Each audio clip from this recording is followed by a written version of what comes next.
Este pueblo está en los Montes de Toledo, es un pueblo pequeñito, somos poquitos habitantes, unos 15, 20, o sea, diariamente. Luego ya en verano, Semana Santa, los puentes, las monterías y todas esas cosas ya se junta más gente, sobre todo en verano. Supuestamente en las fiestas y todo eso pues ya hay otra alegría, otra distinto. Y bueno, pues qué le vamos a decir. Aquí los trabajos han sido siempre de campo, con ganado y cosas por el estilo, ahora ya normalmente jubilados. La mayoría no, todos jubilados, porque los que no están jubilados pues se tienen que ir a buscar el pan para otro sitio, porque aquí poca cosa hay. Bueno, aquí me crié, no iba por las mañanas, iba a la escuela un ratito hasta mediodía y por la tarde luego a sacar los corderos a una herrena ahí para que comieran sembrado. Y así fue la vida, peleando siempre con el ganado, por eso yo ahora ya que no me den ganado, que ya no quiero ganado, que bastante lo hice después. Pero vamos, este es Robledillo de Toledo.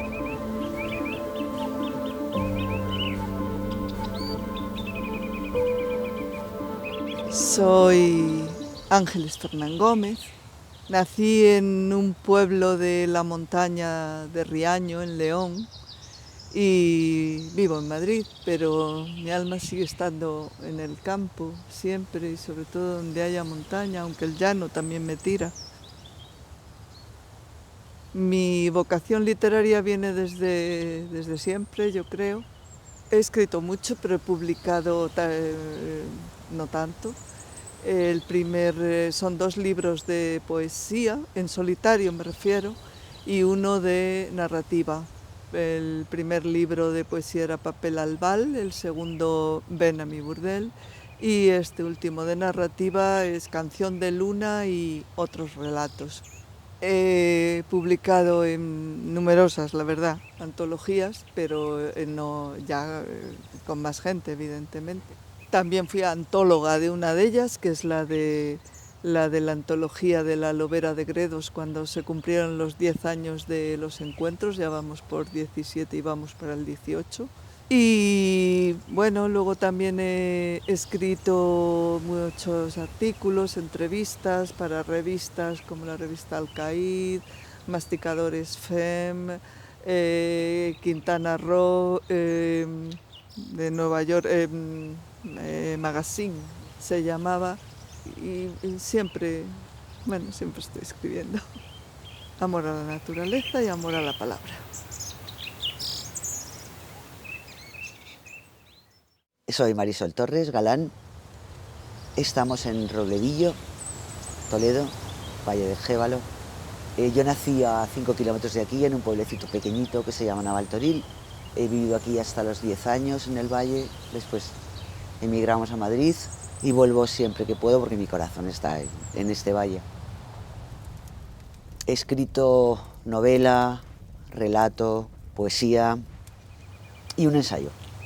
Y hasta ahora he publicado, pues tengo 2 novelas publicadas, un libro de ensayo, un libro de poesía y un libro de relato. Y ahora acabo de terminar una nueva novela que tiene por título Piedra Escrita. Es un pueblo que está a 10 kilómetros de aquí y que tiene una ermita maravillosa. La novela me entusiasma y la naturaleza más, entonces aquí estoy en el lugar perfecto para hacer las cosas que me gustan.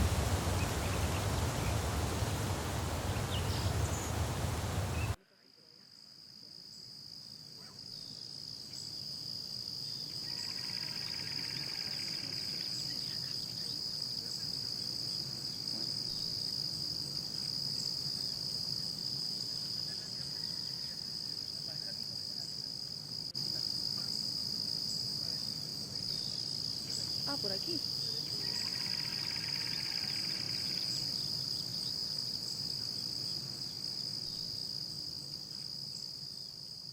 Buenos días, estamos en Espacio 58 con Marisol Torres y Ángeles Fernán Gómez, 2 escritoras que han hecho mucha literatura y poética, y quería preguntarles primero cómo fue vuestro inicio en la literatura. Yo creo que la llevaba de código de barras ya, porque de chiquitita me inventaba los cuentos y los iba contando, o sea que era de forma oral. Pero en cuanto supe escribir yo creo que ya empecé a hacer algo. De forma de compartirlo, pues eso ya fue mucho más adelante, lo de compartir lo que escribía, ¿no? Pues no sé, bastante más adelante, mucho más. Sí, yo empecé también muy pequeña.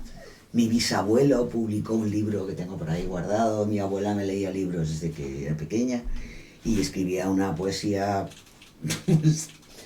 preadolescente.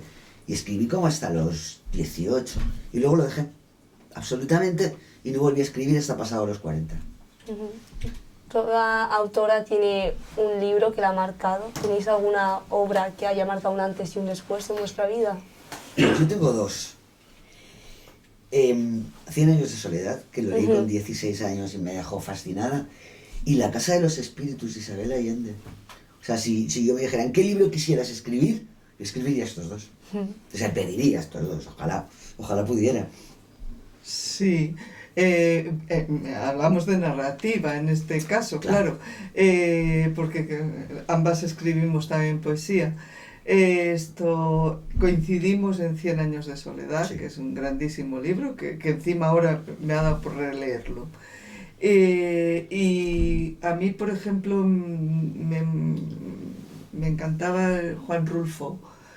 Pedro Páramo fue un libro que me marcó mucho, me gusta mucho, y sus relatos también. Se aprecia mucho vuestro amor por la literatura y quería preguntaros qué significa realmente para vosotras. La literatura escrita, o sea, lo que escribimos, quieres decir, ¿no? En general, como concepto. Sí, pues no sé, es una pulsión que es necesaria. O sea, recuerdo a José Luis San Pedro cuando decía que le preguntaban por qué escribía y decía que porque necesitaba escribir. Pues yo creo que nos pasa a todos algo así parecido, ¿no? Escribo porque lo necesito, porque no sé no hacerlo.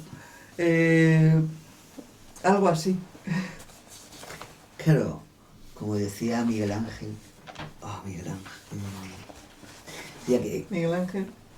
Escribo versos porque no sé escribir aviones. Ya. O sea, la literatura es parte de la vida. Para mí es una parte esencial. Es como muy importante.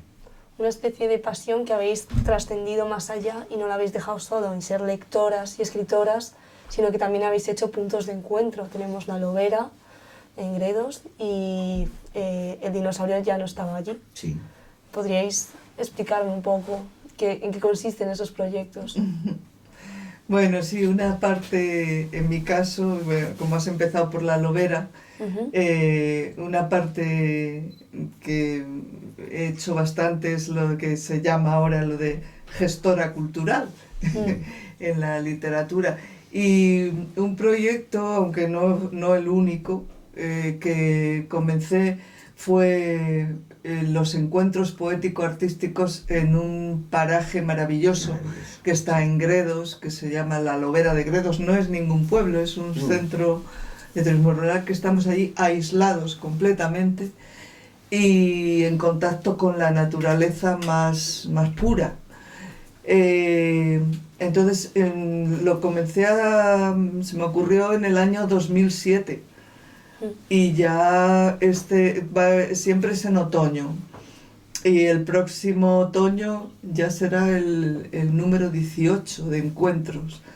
Hubiera sido el 19 si la pandemia un año no nos lo permitió.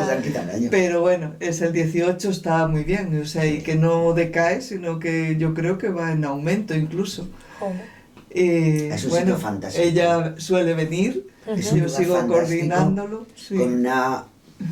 Es un encuentro de escritores, pero es mucho más. O sea, cabe todo lo artístico. Claro, hay integración con la naturaleza, viene algún pintor, vienen Vienen músicos, viene algún escultor. Sí. Es un encuentro de arte en general. De arte en general, aunque predomina la literatura, sobre todo la poesía. Sí, pero es un encuentro de arte. Sí, pero de arte y además, es que es pura además naturaleza. ahí hay una parte que a las dos nos gusta mucho desarrollar, que es la ecoliteratura, la ecopalabra, ¿no? De hecho, ese centro lo crearon una pareja de psicólogos. Se refiere a la finca. A lo que es la Lobera de finca. Gredos. Sí. No el encuentro, sino el recinto, el espacio. Lo crearon ellos para dar sus cursos de psicología alternativa. Cambiaron el diván por las montañas. Por el árbol y la pradera. Sí. Y entonces, bueno, pues allí se hacen muchas más cosas, incluida la de ellos.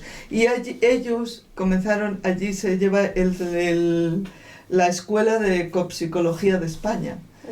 Y bueno, yo estoy integrada en ella, Marisol también ha participado. Y el hecho simplemente de llevar a cabo un encuentro allí de esas características ya es ecoliteratura, porque estamos en un espacio en el que la naturaleza se entra por todos los poros y entonces la palabra se contagia. Pero además también hemos hecho más cosas, bueno, Este septiembre pasado hemos hecho talleres nos han de invitado las dos juntas a preparar un taller de ecoliteratura y ecopoesía y lo dimos las dos juntas. y la verdad es que salió fenomenal, Sí. todo el mundo salió muy contento y nos gustó mucho. Sí, Nos gustó mucho hacerlo. Fue muy mucho. divertido. Y lo hicimos en Barcelona en el Congreso de Ecopsicología y luego lo repetimos en La Lobera en el encuentro. Sí, estuvo Entonces, muy bien. bueno, se trata de enfocar también un poco, no todo, pero que haya también ecopoesía, eco. Allí, que la naturaleza lo impregna. Claro, es todo. que nosotras somos dos escritoras muy particulares y muy poco frecuentes en nuestro entorno. O sea, en nuestra literatura, ya sea la poesía o el relato, da igual. O sea, se nota que tenemos un contacto muy especial con la naturaleza. Quizá porque las dos hemos nacido en pueblitos Somos muy de pequeñitos pueblo. y nos hemos criado en espacios abiertos, pero sí se nota y no es tan frecuente. ¿eh? Claro. No Tú en es los tan montes de frecuente. Toledo y yo en la montaña ¿Tú en León? de Riaño de León. Entonces, Que tampoco son tan claro. distintos, ¿eh? Mm. Tampoco son tan distintos. A ver, los pueblitos al final, la naturaleza marca mucho la forma de escribir, Sí. pero estáis hablando todo el rato de naturaleza y Marisol, por tu parte tú hiciste el dinosaurio que está en Lavapiés, en pleno Sí, centro urbano. Sí, con todo lo que tiene de bueno y de malo. O sea, yo en un momento dado, bueno, mi hijo quería montar un restaurante, mi hijo mayor es cocinero, Sí. desde la foto. Y yo pensaba que un restaurante era muy aburrido y yo quería montar una librería, pero las librerías son ruinosas. Entonces decidimos montar un restaurante y librería. Sí. Y yo quería que aquello fuese un poco la casa de los escritores, de los músicos, de los pintores.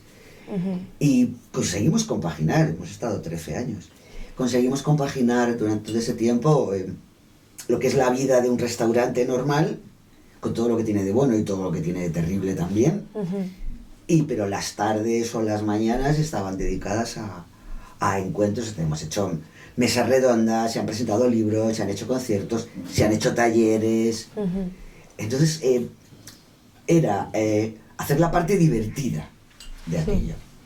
Sí, el dinosaurio fue para todos los que el mundillo poético, el mundillo literario y tal, era un templo de la literatura allí en Lavapiés, ¿no?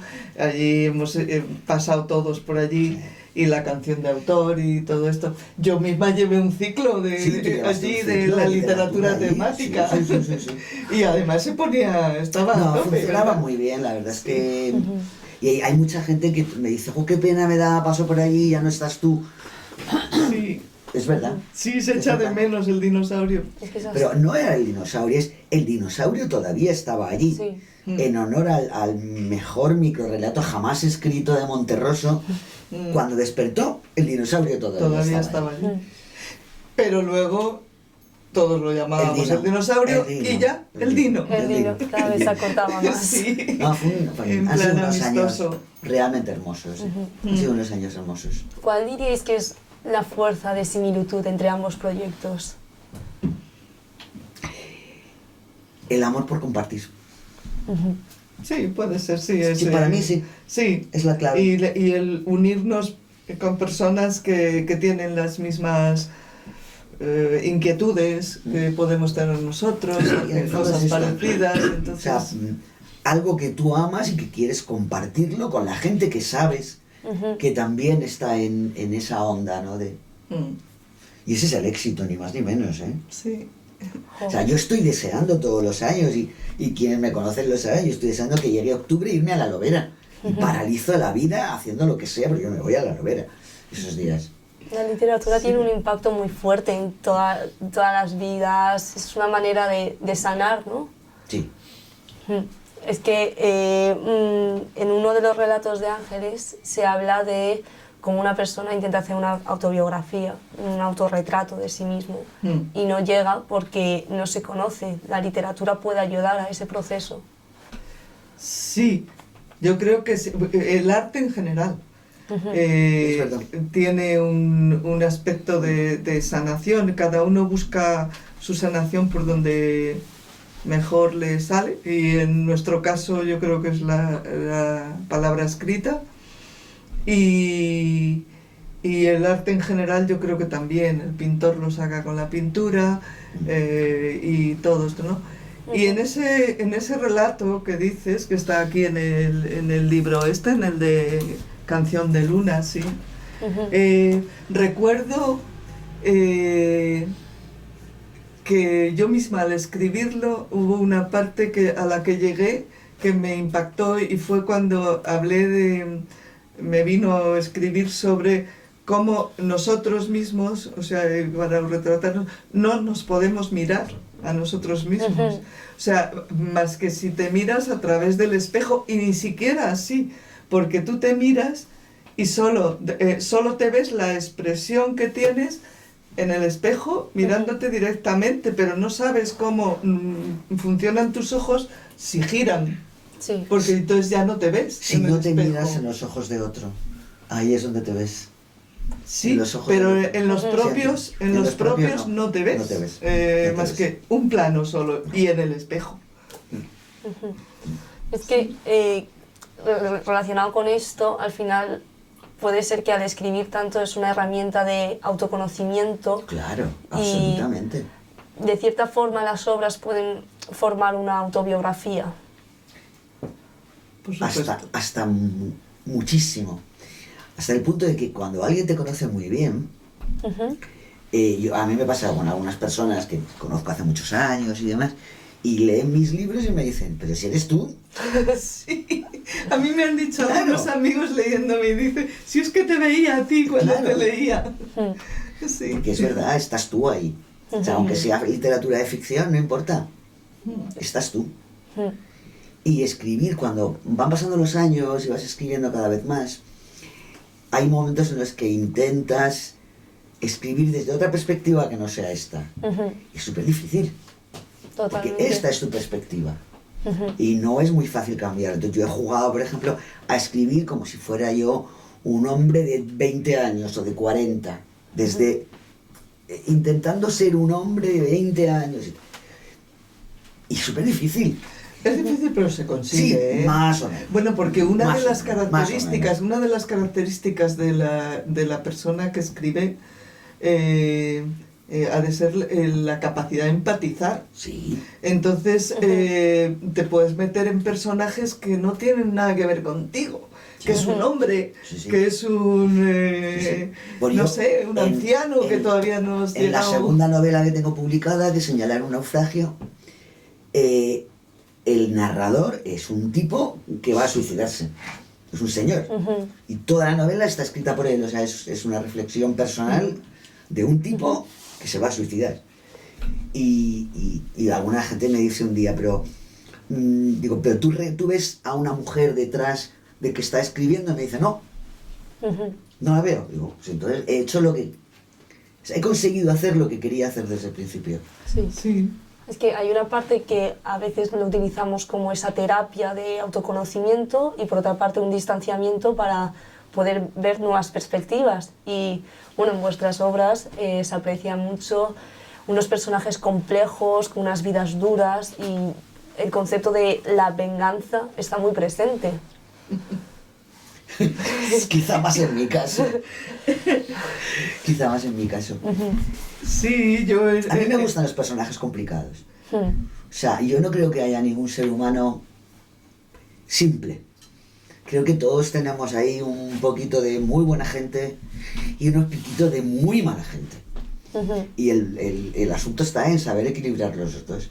Y a mí me gustan esos personajes que o parecen nada más que malos y luego resulta que no lo son, o los que son los buenos de todo y luego resulta que son unos bichos. Esos son los personajes que me gustan. Sí, no, y en este caso hay un relato en Canción de Luna, hay uno concretamente que sí que expresa mucho lo que tú dices, ¿no? O por lo menos, no sé si venganza o el ya no puedo más. Y hago... y es cuando y no sintió nada, que la mujer ya harta que se carga a 5 tíos de una vez. O sea, les pone unas pastillas en la bebida y... Ya está. No, pero mi primera novela, Los años del coma, es una venganza contra maltratadores. Pura y duramente. Claro, eran maltratadores precisamente. Una venganza, absolutamente. O sea, gente que comete, o sea, que se carga a una mujer o que la envenena o que la quema y que quedan impunes. Entonces, bueno, pues hay que... Con esa gente hay que acabar. Si no consigue acabar con ellos la justicia, pues hay que acabar. A ver, o por lo menos los mata la literatura, sí, los a nivel mata de literatura. literariamente. Yo digo que a mí me gusta matar, pero a mí me gusta matar en literatura. Hacer justicia en la literatura. Sí, de alguna manera. Plasmarlo. De alguna manera, sí. Es que vuestros personajes muchas veces son llevados a una situación límite. Claro. Que les lleva a obrar de manera que a lo mejor como lectores podemos cuestionar. Puedes cuestionarlo, efectivamente, Claro. pero yo creo que todo ser humano nos hemos visto en alguna ocasión en una situación límite en la que ha reaccionado de una forma que nunca hubieras previsto, tanto para bien como para mal, ¿eh? O sea, cuando llevas a un ser humano a una situación límite, no sabes lo que va a pasar. Es muchas veces la consecuencia de un duelo prolongado, que, bueno, en tu caso, Celia lleva una vida dura desde que es joven y muchos personajes tuyos también, pues víctimas de maltrato de género, pues personas con una, ¿cómo se dice?, una situación económica complicada que les lleva muchas veces a reflexionar más allá de tenemos esto, pues sufren un proceso donde gestionan el duelo. Sí, y en este libro que se divide en unas cuantas que todo empieza por re, a ver, que ahora no me acuerdo ni yo cómo era la cosa, ¿no? Pero sí, era reflexiones, revisiones, resurgir, renacer, y luego ya Canción de Luna, el cuento Canción de Luna, que es el que le da título. Pues hay una parte me va mucho a mis orígenes de la montaña leonesa, es concretamente con la minería, porque mi zona era minera, mi familia, mi padre fue minero, murió por la enfermedad de la silicosis de las minas, mis abuelos también, tengo 2 tíos que murieron en la mina, entonces esa parte está muy marcada por esos orígenes míos, por mis raíces, y habla mucho de la vida que se llevaba, pero una vida durísima, y sí, es un apartado que quise dedicar a mis ancestros. Sí. Bueno, en general ambas yo creo que le dais como mucha importancia a las injusticias sociales, dais voz a esos casos donde quedan en el olvido, muertes impunes, como en el caso de Los años en el coma, que te quería preguntar un poco sobre el título también, porque es muy característico, tiene mucha profundidad. Muy bonito, además. El título nace de... Yo tenía una pareja que durante 10 años, me parece, hacía siempre lo mismo, se levantaba, desayunaba lo mismo, se iba a trabajar, comía lo mismo, leía por la tarde, no hacía nada. Y yo decía, pero bueno, ¿y todo este tiempo qué has hecho? Han sido mis años del coma. Y me pareció que era un concepto redondo, ¿no? Era como, ¿qué has hecho durante todo este tiempo? He estado en coma. Y de ahí surgió el título del libro. Es que me pareció tan bonito. Sí, tan bonito. Lo es. Es que tras un proceso de duelo necesitas ese tiempo, o sea, existe ese tiempo. Es una realidad. Necesitas ese tiempo. Y luego, ¿creéis que la reconciliación existe después de esto? Sí. Quizá no al mismo nivel, pero sí. Y en vuestros libros... Existe. En vuestros libros, ¿cómo lo plasmáis, esa reconciliación? No, mis finales suelen ser siempre... Hablo de novela porque, bueno, en poesía yo escribo muchísima poesía, pero he publicado nada más que esto y ya veremos a ver, ¿no? A mí me gusta la novela porque tiene mucho juego de personajes. Y mis finales son reconciliadores, siempre. Siempre. Porque me parece que no le debes dejar al lector enfadado. Creo que cuando el lector termina el libro tiene que decir, uff, vale. En mi caso me fijo más que en el lector, que yo creo que cuando escribo no me fijo tanto en el lector. Curiosamente, ¿no? Voy a qué es lo que yo quiero decir, ¿no? Y es el personaje, más el personaje central, cómo termina. Siempre me gusta lo de que haya un hilo de esperanza, quizá porque también yo, como ser humano, necesito y quiero tener ese halo de esperanza en todo, ¿no? Y hay momentos en los que, por eso quizá me gustan mucho, y de hecho se dan los finales abiertos. Porque ya si no tiene esperanza casi prefiero matar al personaje y dices, ale, se va y ya está, a otra vida. Pero si le puedo dejar que por lo menos haya un final abierto, que dices, bueno, vamos a ver qué ha sido de él. Abierto pero esperanzador. Sí, es que el hecho de ser abierto yo creo que ya es esperanzador, porque tú puedes llevarle a un campo de esperanza, siempre te da por lo menos ese punto de fuga lo tienes. Puedes dejar un final abierto, negro y oscuro, ¿eh? Yo lo he dudado en algunos casos, era como... Incluso esta, por ejemplo, que matan a los 5, al final no digo sino que se fue hacia el mar, que era fue hacia el mar, que cada uno si se ha suicidado en el mar o se lo ha quedado mirando, ha respirado profundo y ha dicho, qué bueno, cómo me siento. Ahí que se interprete como se quiera, ¿no? Abierto. Pero sí que es verdad que somos muy escritoras sociales. Sí. Eso también, sí. O sea, si de alguna manera siempre puedes contribuir a que alguna tremenda injusticia en el mundo se haga pública. Y hemos participado en un montón de antologías sobre tema de violencia contra las mujeres, abandono de niños.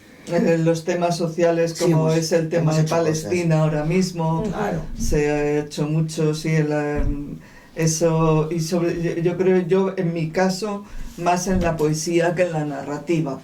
Yo también. Sí, en la poesía quizá porque es más introspectiva, porque y demás, pues es más dada también a que toques los temas sociales y los temas que preocupan a la humanidad, y tú como ser humano pues te preocupan, a menos, bueno, si eres de carne y hueso. Hay algunas personas que son más duras. ¿De plástico? Sí, de plástico a lo mejor, más que de piedra. Pero bueno, si eres mínimamente empático y demás, te preocupa la salud del mundo. Y en este momento Y no puedes evitar tocarlo. Pero un granito de arena, uno solo no hace nada, pero muchos granitos de arena construyen montañas. Y tu poema es un granito de arena, pero a lo mejor con otro y otro y otro y otro alguien entiende, "Coño, esto está mal". Además se han hecho eso, lo que tú decías, se han hecho Claro. muchas recitales a favor de o en contra de, también, claro, según se mire, ¿no? Pero que iban encaminados a todo eso, o sea, sí, por causas sociales, vaya. ¿Hay alguna que os marque específicamente o más profundamente entre las causas sociales? A mí el abandono a los niños y el maltrato femenino son los que más me marcan. O sea, el tema de los niños me marca muchísimo. Sí, lo de los niños es algo... Para mí es... Y mucho el tema que hay ahora de la inmigración, de las pateras, todo ese tema, marca. También aquí hay uno. Sí, te iba a decir que hay uno justo que mezcla la infancia con esas muertes que se olvidan. Sí, el niño que lo recogen los animales avisales y que se ha caído de la patera, ¿no? Además está inspirado en un hecho real, ¿Sí? que salió en los periódicos, vamos, no la fantasía que yo le meto en el relato, claro, pero la noticia era cierta. Sí, de hecho recuerdo que volví sobre la noticia para leerla bien, los datos que había, y era sí, el niño que se cae de la patera, y entonces ya a partir de ahí es cuando entra la imaginación. Yo tengo un poema que se ha publicado en muchos sitios que se llama 10.000 chupetes, porque en Europa, entre 2014 y 2017, se perdieron 10.000 niños inmigrantes, se perdieron. ¿Cómo se pueden perder 10.000 niños? Se han perdido. Y cuando leí aquella noticia yo estuve, no podía comprender cómo se pueden perder 10.000 niños. Y estas cosas pasan. En la Europa civilizada pasan.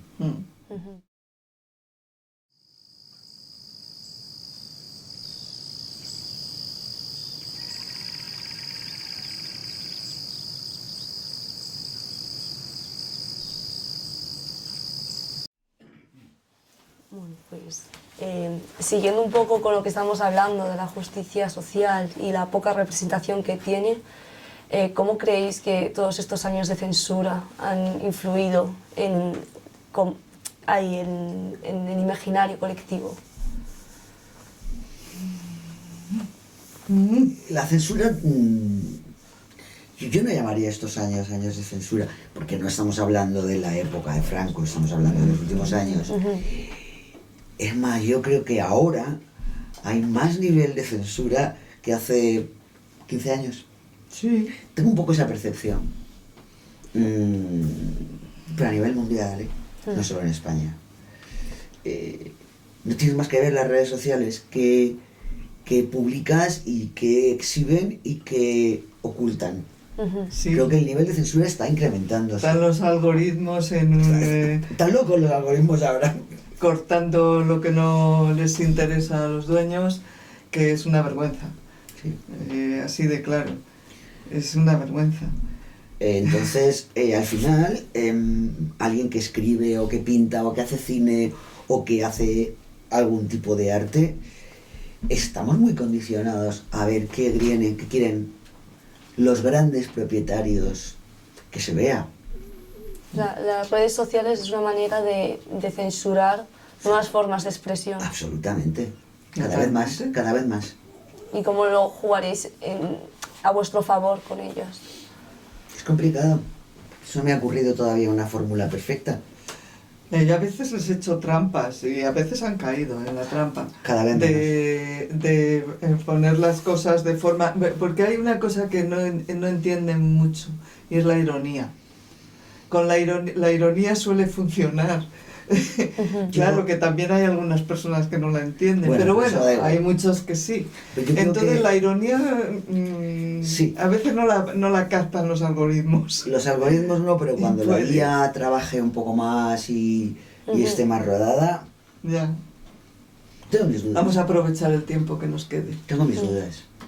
Creo que la única forma de poder hacer algo es, como lo ha hecho el ser humano siempre, reuniéndose en grupo y compartiendo. Pero claro, cada vez es menos frecuente. De hecho, sí se hacen, no es tan, sí es frecuente, porque lo que hablábamos antes de todos los eventos que se hacen solidarios. Pero son muy locales. No, pero fíjate, me acuerdo el último que hicimos, el recital, que además se juntaba con manifestación también que había por las calles por el genocidio de Palestina, de Gaza. Era internacional. Yo no me acuerdo cuántos hubo Sí. en plan internacional. ¿De qué sirvió? De nada. Pero de nada en cuanto a que no pararon. Pero sí puede servir de concienciar. Sí. Y crear una red de concienciación por ahí, ¿no?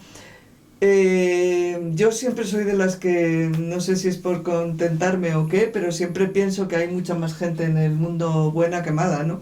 Lo que pasa es que los malos hacen mucho ruido. Algo que sí está funcionando y que a mí me parece genial son las videoconferencias grupales con gente de cualquier otro lugar del mundo. O sea, cuando me invitan a participar en alguna cosa de esas me encanta. Que de repente la opinión de una señora que está en el sur de Chile o de otra que está en Rusia no tiene nada que ver, o sea, su punto de vista es totalmente diferente. Esa parte es enriquecedora, todavía la podemos hacer, y digo todavía porque no sé lo que va a ocurrir. Yo no soy pesimista respecto al futuro, pero sí que es verdad que todo lo que es comunicación a través de redes que están controladas por satélites, que están controlados por las grandes fortunas del mundo, ¿hasta dónde vamos a tener libertad? Luego, vosotras en vuestras obras no tenéis miedo a mostrar lo que pensáis. No. Yo jamás. Jamás, nunca me he no, planteado eso. Nunca, en absoluto. No, Si a alguien no le gusta, que se aguante. Afortunadamente no. Y si un editor me hubiese dicho, quita ese capítulo, porque tal, le hubiese dicho, pues... Me voy a otra editorial. Me voy a otra editorial. No. Ahí sí que absolutamente nada. No hay censura. Autocensura. Claro, quería enlazarlo con la autocensura. ¿Qué opináis de la gente que, por miedo a no obtener ese éxito económico de ventas, se autocensura y deja de lado pues, su opinión personal? Allá cada uno. No, yo en las ventas nunca pienso, porque de esto no nos vamos a hacer ricos. Se hacen a lo mejor 4, pero... De esto no se come, pero no se no, vive. no se come, Como no mucho se se vive. desayuna una vez al mes o una cosa así. Sí. No más. No Entonces, en ese sentido, no. Sí puede preocupar que escribes. A mí sí me ha hecho autocensura alguna vez en si puedo hacer daño a algún familiar que quiero, contando algunas cosas, ¿no? Concretamente hubo cosas que no quise publicar hasta que mi madre no muriera, porque a lo mejor hablaba en los poemas de ciertas cosas y mi madre leía todo lo que por mucho que fuera una señora de pueblo, que a la pobre le costó aprender a muchas cosas porque no tenía acceso a la cultura, pero era una gran lectora. Y decía, bueno, si en eso expulso alguna cosa que tal, no quiero que ella se sienta mal. Pero eso es más por una cuestión de respeto a la intimidad. Eso es lo que quiero decir, que es la única autocensura que yo me puedo marcar, no otra. Ninguna. Solo reducir un poco el nivel de tacos de mis personajes. Porque me dijo mi madre, hija, por Dios. Ay, eso también me lo dijo Hija, mi por hija. Dios. Mi hija, este relato es que lo tienes lleno de tacos y de no sé cuánto. Ay, Me por lo decía. favor. Hija, por Dios, que digan menos tacos. Pero yo le digo, pero mamá, que no. Voy a reducir los Que no tacos los que digo dices. yo, le decía que es el personaje. Y ella te dice, ya, pero Ya, pero tú los has escrito, me dijo. Sí. Sí, es verdad, Es verdad, nos ¿verdad? coincidimos. Eso sí que es un poquito de autocensura. Pero no, yo no los quité, ni siquiera por eso. Yo lo reduje. No, yo no. No, pero en el futuro, digo, Oye, después en el futuro. este ya tío es digo, así, o tía, en el personaje, ¿no? Así que ahí queda. Claro, muchas veces los tacos es la personalidad del propio personaje. Obviamente, Claro, hay por un eso. personaje que jamás dirá un taco y hay otra persona que se suele expresar diciendo tacos. Exacto. Y además Entonces, te vale muy bien como comparador. O sea, tienes Sí. a alguien que es. O sea, los personajes se tienen que expresar tal y como son. Exacto. Si no, no son creíbles. Tienen que ser creíbles. Sí, sí. ¿Hacéis estudios de los eneatipos de personajes o escribís lo que os sale? No, yo no. Eh, Antes de antes de empezar a escribir una novela, yo ya me sé la vida de cada una de las personas que intervienen. O sea, tengo toda su vida preparada. Para evitar incoherencia y para que la persona que tú estás describiendo ahí sea lo más real posible. Tú nunca vas a contar que es viudo, que nació en no sé dónde, pero toda su forma de actuar Lo tiene está mucho diciendo. que ver con dónde ha nacido, qué tipo de vida ha tenido, qué tipo de sociedad ha vivido. Los personajes se construyen mucho antes de empezar a escribir, muchísimo antes. Y en la poesía concretamente, ahí sí que no sé, no puedes, porque si no resultaría una narrativa. Claro. Ahí tienes que expresar, o sea, que te llegue lo que quieres decir sin decirlo. Claro. Claramente, sin narrarlo. Y entonces, claro, por eso la poesía hace uso de las imágenes, la metáfora Es que es es de la imagen pura por excelencia. introspección, entonces... Y claro, pero estás diciendo una cosa y no lo estás describiendo. No lo muestras. O sea, si una persona es viuda o no es viuda, lo dices de otra manera, pero no lo dices literalmente. No lo dice literalmente, ¿no? Sí. A ver, los humanos somos un puñado de sensaciones y hay en una de vuestras novelas que decís que el miedo es como el sentimiento más fuerte. ¿Seguís creyendo lo mismo? Hombre, el miedo es un aviso, el miedo no es malo en sí. El miedo es esencial para la El miedo supervivencia. es, exacto, es necesario para la Sin supervivencia. el miedo no sobreviviríamos. El problema está en anclarte en el miedo, porque entonces y llegar al pánico. Claro, eso es lo que hay que y que no te paralice para actuar. El miedo O sea, es bueno en su dices- justa medida, pero es necesario. Claro, es necesario, Es pero necesario. luego que no te paralice y que digas, vale, tengo miedo, pero lo hago. En su justa medida es el motor de los personajes. Bueno, no. Quizá, no, pero No, sí. hay otros sentimientos que tienen mucho más que ver. O sea, el amor, Sí, el amor es mucho más intenso. Muy, sí. Mucho más intenso. En personajes el odio también es muy intenso. El odio. En personajes imaginarios, sí, de eso. Pero yo creo que el amor puede ser quizá el que más nos mueva, ¿no? Pero en cada momento de nuestra vida nos mueve algo. Mm. Pero hombre, si es el amor mejor que si es el miedo o que si es el odio. Mm. Pues en algún momento de tu vida pasas por esos episodios. Y si el amor es la clave de todo y el miedo es consecuencia de que te han hecho daño en el amor, o la venganza es la ausencia absoluta de amor. No. Yo creo que hay amor en cualquiera de ellos. De otra manera. De otra manera. Además, si en una cuestión te encuentras con el desamor, que a veces vamos mucho al amor de pareja en Pero estos no, yo casos y cuando no hablo de amor, siempre. hablo de Y amor yo en también, general, cuando hablo de no, amor, no. hablo en general, o sea, No, puede de ser amor de amor pareja, no. amor a una planta, a un animalejo, lo que sea, o sea que no solo es, pero bueno, solemos tender a llamar desamor a cuando te ha dejado la pareja o algo así. Pues no, pues eso, es pues doloroso. canalizas el amor por Es otro doloroso, lado. pero tampoco... Y lo puedes tampoco es tan canalizar grave. por otro lado. Pero yo creo que el amor no falta nunca. No, tampoco. No. Y el miedo. Es que el miedo es un sentimiento que llevamos grabado en lo profundo del cerebro, porque si no, no sobreviviríamos. Nos sirve de defensa. Sirve de defensa. Sí. Y ya digo, el último encuentro que tuvimos aquí el muchachito este y yo con un oso este año, pues si no es por el miedo, a lo mejor no habríamos salido de allí. Ya. Es instantánea, un disparo de adrenalina.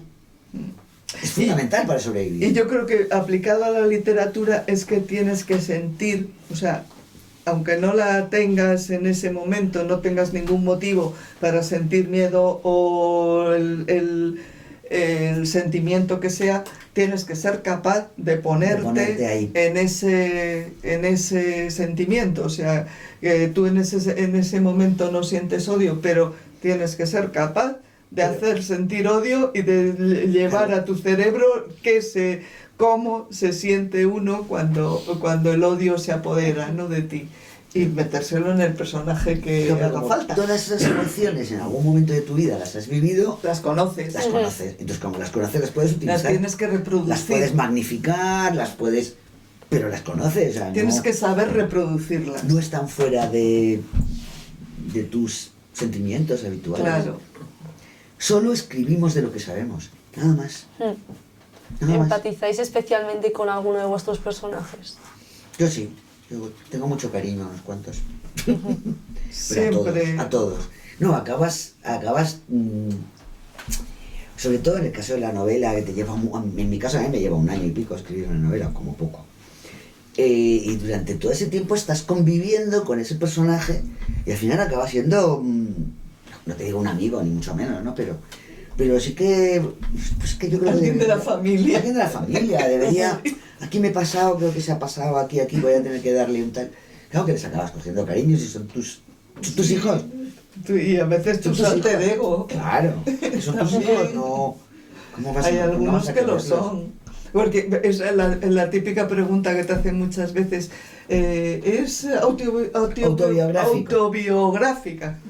Sí. Es que de ti llevan todo, porque todos pasan por tu cerebro y y algo de ti siempre lleva todo lo que escribes, claro. Evidentemente. Claro. Que es autobiográfico todo, no estoy describiendo muchas de las cosas que describo, no me han pasado nunca. No me han pasado jamás. No nunca. Pero las he visto. Otras sí. Las he visto. ¿O soy capaz de imaginarlas? Sí, o soy capaz de imaginarlas. También. Claro. Que eso puede ser, ¿no? Pero sí, tienes que... La imaginación es importante aquí, ¿eh? Sí. Sí. Es jugar un poco con lo que tú sientes, lo que quieres representar y lo que imaginas. Sí. Y así creas un nuevo mundo. Sí. Y lo que te sugieren unas lecturas o una película o un relato que te cuenta un vecino. Si escribes, lo que eres es una especie de ladrón permanente. Sí. O sea, vas cogiéndolo todo y guardándolo. Esto me lo guardo, que en algún momento lo voy a usar. Sí. O como dice una amiga mía, mira, ir contigo es peligroso porque luego acaba siendo alguien de tus novelas que hace no sé qué. Sí, sacas la anécdota. Pues es verdad. Me acuerdo en esto de Pepe Bárcenas, un personaje del Café Gijón, que yo también tenía allí una tertulia de pintores y poetas, y el Pepe Bárcenas escribía también, y en una ocasión hicimos una antología cuando era el centenario del Quijote, me parece que fue. Se hizo una antología que estuvieron todo tipo de personajes, ¿no? Entonces Pepe nos contaba muchas veces anécdotas de personajes que pasaban por el Café Gijón, personajes muy conocidos, y yo lo usé. En el relato que yo aporté a la antología, lo usé, ¿no? Y era de Picasso y Dalí, y cuando estaban los de la escuela de estudiantes, también con Lorca y todos estos, y yo usé parte, salí allí ¿Lo robaste? Lo robé, y me dice Pepe, no se te puede contar nada, que luego lo pones en los libros. Cuidadito con lo que le cuentas, que lo va a usar. A ver, no haberlo contado. Pepe, lo he contado, en fin. Sí. Pues sí, todo eso te viene a la cabeza y y lo usas muchas veces, sí. Mi profe de guión me ha explicado que se va al metro, a un bar, libreta, boli, escucha conversaciones y copia. Yo lo hago muchísimo. Y yo. Muchísimo, me Sí. encanta además. Sí.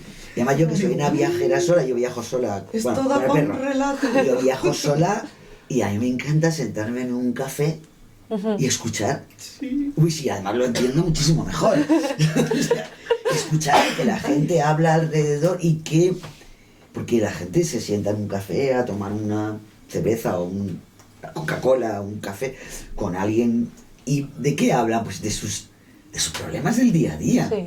Entonces dices, a ver, yo llego a una ciudad nueva y me siento por ahí y digo, ¿qué se cuece por aquí? Y no hay mejor sitio que un bar, un café. Sí. Aunque no entiendas el idioma, da igual. A veces El tono. Porque depende del tono, el la lenguaje mirada, corporal y el tono te dan las claves de cualquier cosa. el Y es- lenguaje no verbal que Claro, dice o sea, mucho. eres una cotilla redomada, Sí. pero es importante. Sí, lo somos. Sí. O sea, cuando no tenéis esa inspiración de continuar con una historia, cogéis, os vais, escucháis una conversación y ya a partir de ahí hacéis una nueva historia. ¿O no? ¿Y cuáles son otros puntos de inspiración? No se sabe a veces. No, es un ¿eh? tema, yo no creo que sea un tema de inspiración. Cuando te llegas a un punto en que no sabes Lo dejas. qué camino seguir, lo dejas. Lo dejas No y ya pasa nada, vendrá. lo dejas que se enfríe. Ya vendrá. Yo tenía un profesor cuando empecé a ir a talleres de literatura que decía, terminas algo o lo dejas que está estancado, mételo en la nevera, guárdalo. Y de repente un día dices, caray, pues es que el camino es este, lo Sí. vuelves a coger y sigues. Además la musa es muy caprichosa, ¿verdad? Y viene cuando le da la gana. Toda la Hay veces, inspiración no... hay veces que estás en dique seco, que le llamo yo mucho. En esa temporada es la ¿No te mejor para apetece? leer. Lees. Más Lees. y de repente ¡brr! Te empiezan a venir a borbotones las ideas, ¿no? Y dices, bueno, pues no sé, vale, se ha ido de viaje la musa. Bueno, pero también teniendo en cuenta que somos un tipo de escritores que no vivimos de esto. Claro. O sea, si tú tienes la obligación de entregar una novela cada 8 meses, ahí tiene que ser una cosa... porque hay días Incluso que no. así yo creo que hay que descansar, si no eso y meter en la nevera un poco. Porque si no es que puedes a lo mejor decir tonterías, y no sé. Pero bueno, sí, te Nosotros condiciona escribimos mucho cuando más. nos da la gana. Esa Y lo que suerte nos que da la gana. tenemos una suerte tremenda con eso. Porque no vivimos Porque- de ello. Exacto, no vivir Te puedes de permitir ello. el lujo de hacer lo que un poco quieras, ¿no? Sí. Oye, hace mucho que no tienes nada para publicar. Pues es que hace mucho que no me apetece tener nada para publicar. Sí, Y si te apetece, pues lo das. Y si no te apetece, pues no. sí, exacto. Es, más libertad. Si no nos va ni el dinero, ni el prestigio, pues da igual. Antes, por ahí cámaras, habíamos estado hablando un poco de que al principio escribías para ti mismo y luego lo haces público. Siempre. ¿Cuándo disteis ese paso? Ay, sí, yo sí me acuerdo. ¿Tú te acuerdas? Sí, y además fíjate que el empujón me surgió en la lobera. Anda. Pero no estaba, Pero no. fue cuando conocí la Claro, lobera, cuando tú todavía conociste yo la no había lobera. empezado con los encuentros. Estaba allí y una amiga que estaba conmigo, estábamos en plan vacación, más que nada, y me dice,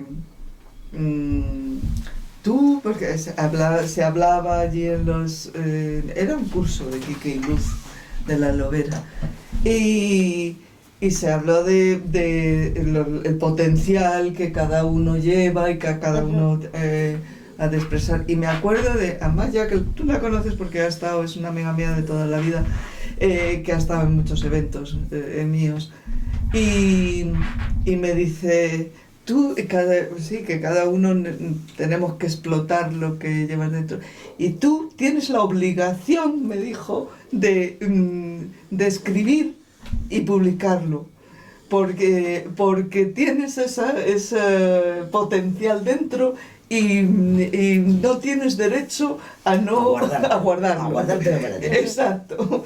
Y me acuerdo que fue así como una patadita me pegó una buena patada. Y Kike y Luz la afianzaron todavía más. Toma. Fantástico. Y llegué y me propuse seguir escribiendo y vamos a ver. Y fue, sí, estuve en un taller allí en el barrio que me encantó, porque tuvimos un profesor, era maravilloso, que no te decía nunca, ¡ay, qué bonito! Jamás. Eso que te diga qué bonito. Jamás. Vamos, además le dijo a la gente, quien venga aquí porque quiere hacer una terapia ya se puede estar yendo, porque esto no... La primera vez que yo leí un poema en público, estaba Jesús Bonilla, sí, y estaba Neo Rabioso. Bueno. Entonces, yo leí una cosa que yo había escrito, que, claro, yo venía de la narrativa. Sí. Entonces, a mí me parecía que no estaba mal. Y termino de leer y me dice Neo Rabioso, me ha encantado tu cuento, Marisol. ¿Tu cuento? Como dices, dice Bonilla, a ver, es que no es poesía, es narrativa un poco... No, me fui al baño a llorar. Pero a llorar, ¿eh? Y ya salí y dije, pues es que tienen razón los chicos. O sea, entonces me decían, a ver, no conoces la técnica de la poesía, tú vienes de la narrativa, estás muy metida y bueno, pues tienes que aprender. Y bueno, luego fui aprendiendo. Sí. Pero esa primera vez era como... ¡Qué horror! No pasa nada. Pues No yo pasa el primer nada. poema que hice público, o sea, que lo recité en público, fue en el Café Gijón, que fue Edith Checa, me estaba pinchando para que fuera a ese... Edith Checa, una gran escritora que se nos fue demasiado pronto y gran amiga, y me pinchó, y fíjate, pues esto era el 2004, o sea, porque... 2004 era, ¿no? Cuando los estos de Atocha, los atentados de Sí, Atocha. por ahí. Sí, 2004 creo sí. que era. Sí. Y me miro para Santi porque es un archivo de datos. Tiene buena memoria. Tiene buena memoria. Tiene buena memoria. Y resulta que necesité... y me quedé ahí con un poema que desahogué todo, ¿no? Y yo pensé que sí, que estaba bien, pero no creí que era para tanto. Y lo leí en público y Edith Checa llevaba un programa bueno, llevaba dos, uno en la tele en la 2, pero claro, la literatura las tantas. Y llevaba uno en Radio Nacional que era el Rincón Literario, tus poemas en la radio, recuerdo que se llamaban. Y me dijo, pásame ese poema que lo voy a leer en la radio. Ah, bueno, mira. Además la voz tan bonita que tenía Edith Checa para recitar. Y yo dije, el primer poema que leo en público y me dicen que me lo pase para leerlo en la radio. No me lo puedo creer. El primer poema que yo recité en público tuvo un exitazo que te mueres. Porque yo tenía 4 o 5 años en la iglesia de mi pueblo y entonces recité aquello de... Como soy tan pequeñita y tengo tan poquita voz, solo me queda decir... Y a todo el mundo le pareció preciosísimo. Y yo dije, esto de subir a los escenarios tiene su... Pero luego tardé 40 y tantos años más en repetirlo, pero bueno, oye. Sí, y lo de subir a los escenarios no era lo que más miedo me daba. A mí nunca me da miedo. Porque yo desde niña organizaba a mis amigos porque para hacer teatro y los ponía y los no sé qué, o sea, que me lo inventaba.